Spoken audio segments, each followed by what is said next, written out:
Hello అందరికీ. అందరూ ఎలా ఉన్నారండి? నేనైతే చాలా బాగున్నానండి. వీడియోస్ అప్లోడ్ చేసి చాలా రోజులైంది కదా! ఊరెళ్ళానండి.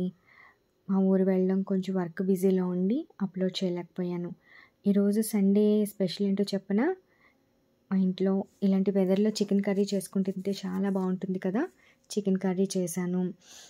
వేడి చికెన్ కర్రీతో ఒక ఆనియన్ స్లైసెస్ చేసుకొని ముద్దకి ఆనియన్ ముక్కలు పెట్టుకొని తింటూ ఉంటే ఎంత బాగుంటుందండి.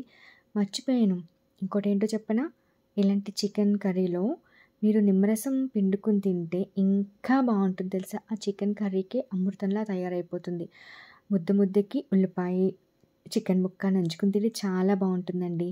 ఇంకా స్పెషల్ రసం పెట్టాను, మజ్జిగ చారు పెట్టాను. ఈరోజు మా ఇంట్లో స్పెషల్ ఇవేనండి. మరి మీ ఇంట్లో స్పెషల్ ఏంటో చెప్పండి. సండే స్పెషల్స్ ఏంటి?